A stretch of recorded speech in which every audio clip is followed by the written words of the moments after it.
ఈయన ఎంత అద్భుతమైన కుటుంబాన్ని కట్టుకున్నాడు అని అంటే అలెగ్జాండర్నకు రూపునకు తండ్రి అని రాస్తారు. రోమ 16 దగ్గరికి వచ్చేటప్పటికి ఈ ఈ ఈ సీమోన్ యొక్క భార్య ఆమె గురించి రాస్తూ పౌలు అంటాడు, ఆమె నాకును తల్లే. అంటే సీమోను నాకు తండ్రి లాంటోడు, సీమోను భార్య నాకు తల్లి లాంటిది. మెటుకి ఎంత అన్యాయం ఎందుకు గురయ్యాడు అని అంటే, బయటోడు ఏం చేసుకుంటు దిక్కున్న కాడికి చెప్పుకోపో.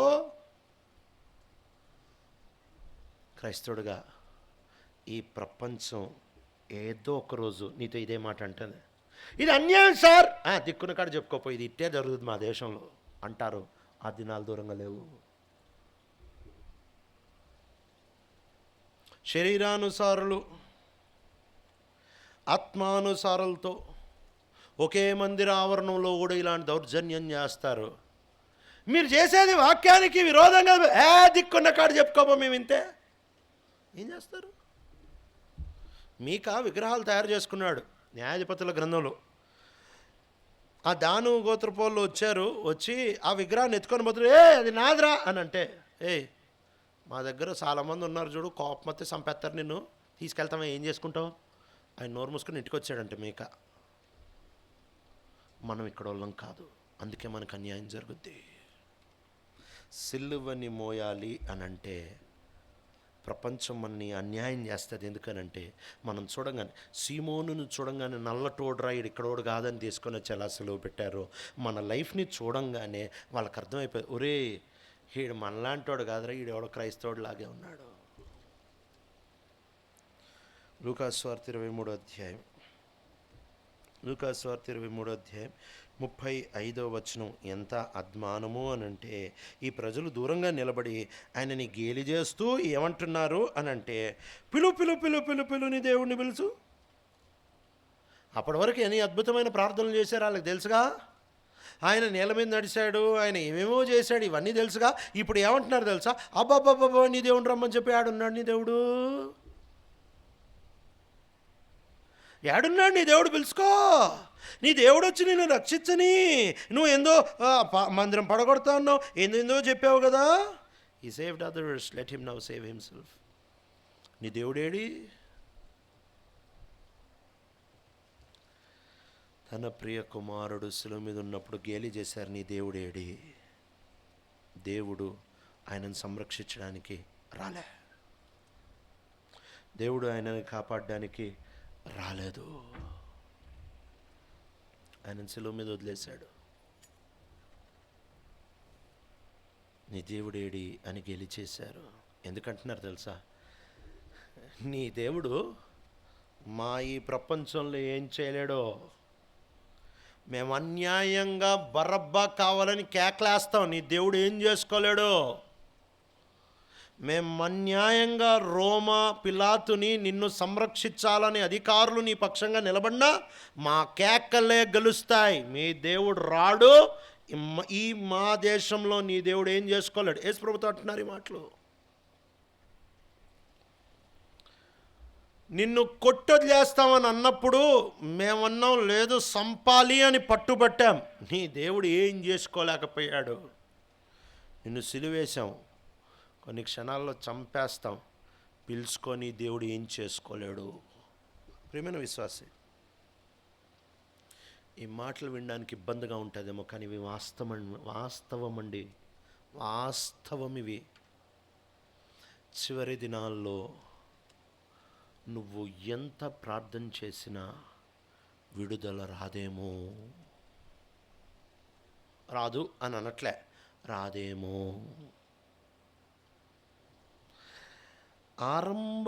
క్రైస్తవత్వం ఆరంభం అవుతున్నప్పుడు హింసాకాండం విపరీతంగా రగిలింది.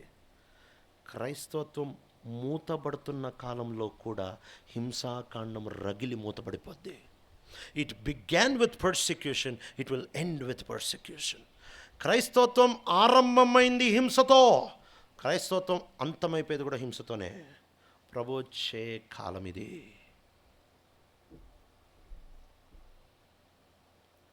అందుకే ప్రభు అంటాడు, విశ్వాసం కనుగొందునా. ఇటు పోయింది విశ్వాసం. అంటే ప్రార్థనలకి జవాబులు దొరకవు, ముందులాగా విడుదలలు దొరకవు. పాత నిబంధనలాగా సముద్రాలు రెండు పాయలు అవవు. ఇక అపోస్తుల కార్యాలు చెరసాలు తెరవబడినట్టు ఇక చెరసాలు తెరవబడవు. ఫస్ట్ సెంచరీలో ఎట్లయిందో, 16వ శతాబ్దంలో ఎట్లయిందో, 21st century is going to be the most bloodiest century in all of humanity. 21వ శతాబ్దం అన్ని శతాబ్దాలు కలిపిన దానికంటే ఎక్కువ రక్తపాతం అయిపోయే శతాబ్దం ఇది. నీకు అన్యాయమే.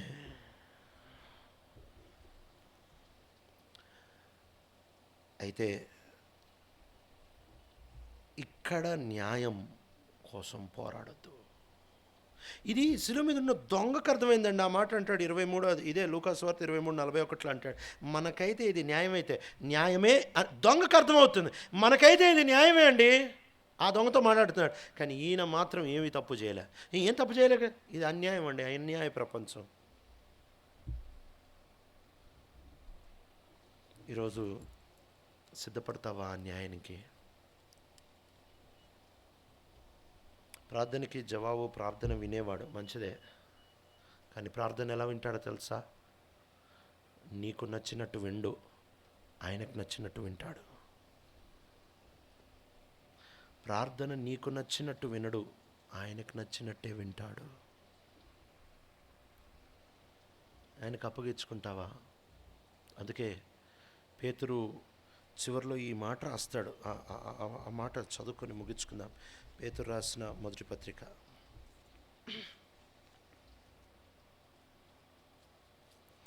4వ అధ్యాయం 19వ వచనం చదువుతారా? కాబట్టి దేవుని చిత్త ప్రకారము బాధపడువారు. చాలాసార్లు మనం బైబిల్ చదివేటప్పుడు ఎలా చదువుతామంటే దేవుని చిత్త ప్రకారం బాధపోవారు అలా రాయలేదండి. దేవుని చిత్త ప్రకారం బాధ పోవట్లేదట, దేవుని చిత్త ప్రకారం బాధ వస్తుందంట. చదవండి తల్లి. బాధపడువారు సత్ప్రవర్తన గలవారే నమ్మకమైన సృష్టికర్తకు ఆత్మలను అప్పగించుకోవడం అంటే ఏంటి? పోతావనేగా అర్థం. అంటే బైబిల్ అలా అర్థం కాదేమో మనకి. ఆత్మలను అప్పగించుకోవడం అని అంటే స్టెఫెన్ అంటున్నాడు, యేసు ప్రభువా నా ఆత్మని స్వీకరించు అంటే ఏంటి? నేను పోతున్నానేగా. పేతురు అది చెప్తున్నాడు, మీ ఆత్మలను ఆయన చేతిలో వదిలేసుకోండి, పోతారు మీరు. దేవుని చిత్తానుసారంగా పోతారట. ఈ దేవుని చిత్తమట.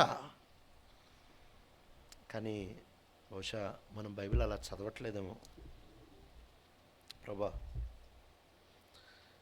ఈరోజు నుంచి నా మైండ్, నా ఆలోచన, నా విధానాన్ని మార్చండి యేసయ్య. బైబిల్ చెప్తున్న భక్తి, బైబిల్ చెప్తున్న మార్గం నాకు జవాబు దొరకకపోయినా ఈ చిన్న జీవితం నీ కోసం బతికేస్తా ప్రభా.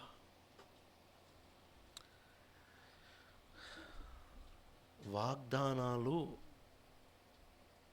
జరగని కాలం. ఏ వాగ్దానాలు కూడా చెప్తా, మళ్ళీ మీరు తప్పర్థం చేసుకున్నారు.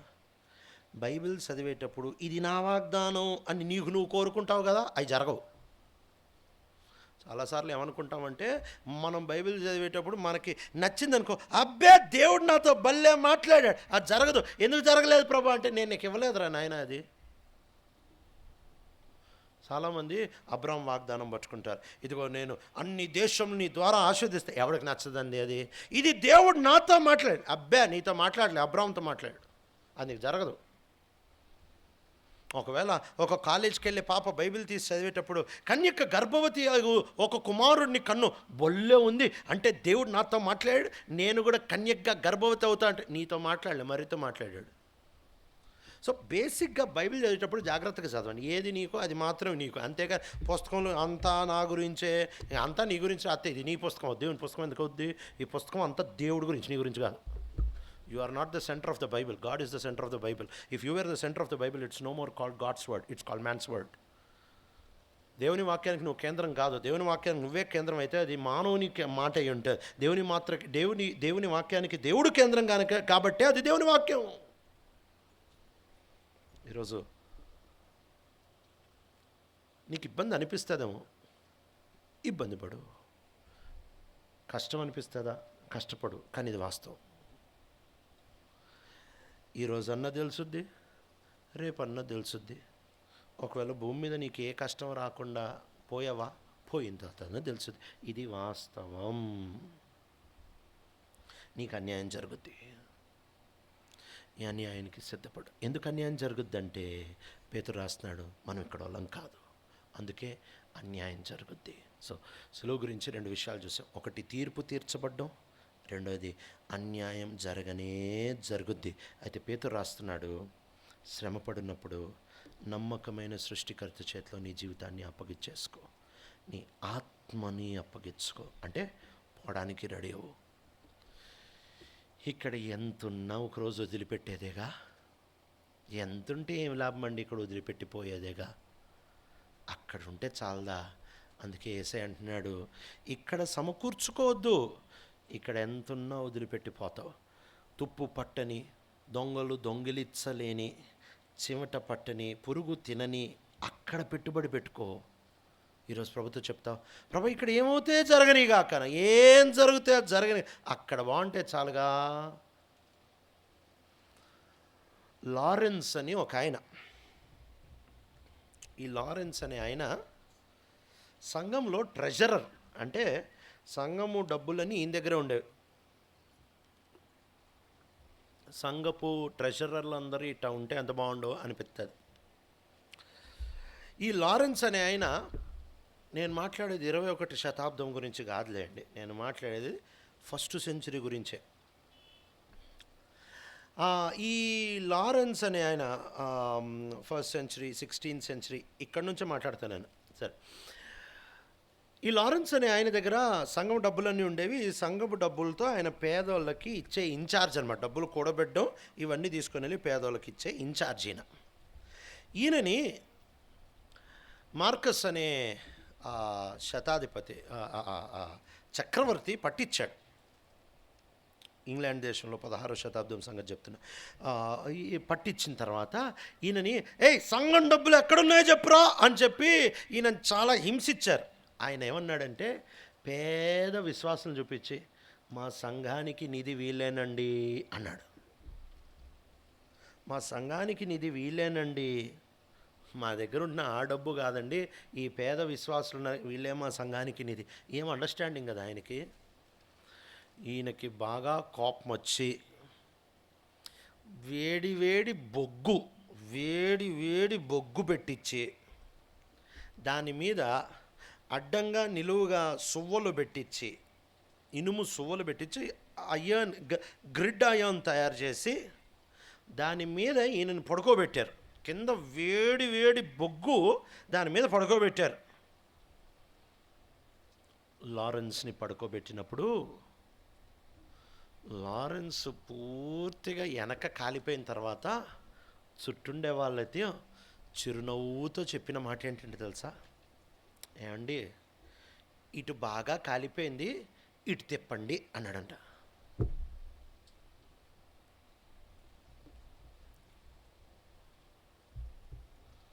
ఇటు బాగా కాలిపోయింది, ఇటు తిప్పేయండి అని చిరునవ్వుతో అన్నాడంట. పొద్దున్న అది చదువుతా ఉన్నా, కింద పెట్టేసా ప్యాడ్. ఏంది ప్రభు, వీళ్ళు మనుషులేనా?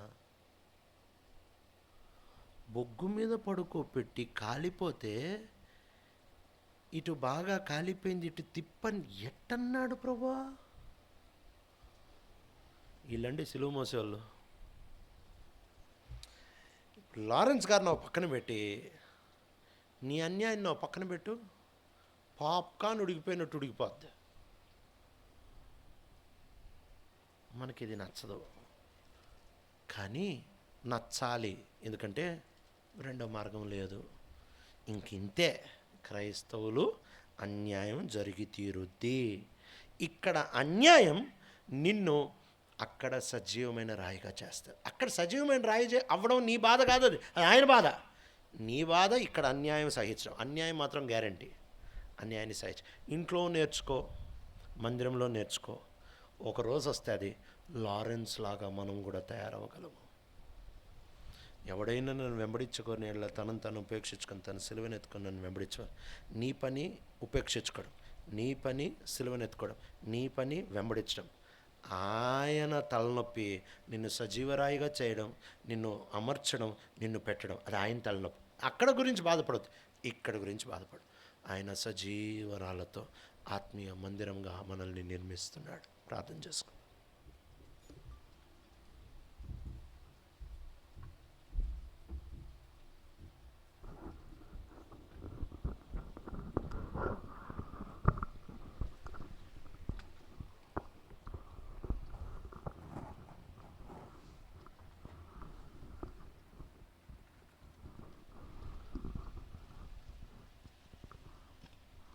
కాలేబన్నా రండి.